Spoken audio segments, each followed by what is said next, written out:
जिवंत देव, जो पवित्र प्रभू येशू ख्रिस्त याच्या नावाला धन्यवाद देऊ। इपिस्करास पत्र याचा 4 अध्याय 25 वचनापासून मी आपल्यासाठी वाचतो। दिनचर्येकरिता नियम, म्हणून लबाडी सोडून देऊन तुम्ही प्रत्येक जण आपापल्या शेजाऱ्याबरोबर खरे बोला, कारण आपण एकमेकांचे अवयव आहोत। तुम्ही रागवा, परंतु पाप करू नका। तुम्ही रागात असताना सूर्य मावळू नये आणि सैतानाला वाव देऊ नका।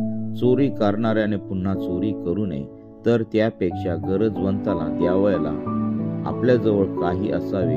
म्हणून जे चांगले ते आपल्या हातांनी करून उद्योग करीत राहावे। तुमच्या मुखातून कसलेच कुचके भाषण न निघो, पण गरजेप्रमाणे उन्नतीकरिता जे चांगले तेच मात्र निघो, यासाठी की जेणेकरून ऐकणाऱ्यांना कृपादान प्राप्त व्हावे। देवाच्या पवित्र आत्म्याला खिन्न करू नका। खंडणी भरून प्राप्त केलेल्या मुक्तीच्या दिवसापर्यंत तुम्ही त्या आत्म्याच्या योग्य मुद्रित झाला आहात। सर्व प्रकारचे कडूपण, संताप, क्रोध, गलबला व निंदा ही अवघ्या दुष्टपणासह तुम्हापासून दूर करण्यात येऊ आणि तुम्ही एकमेकांबरोबर उपकारी व कनवाळू व्हा। जशी देवाने ख्रिस्ताच्या ठायी तुम्हाला क्षमा केली आहे, तशी तुम्ही एकमेकांना क्षमा करा। वाचलेले वचन देव बाप आशीर्वादित करो। आमेन।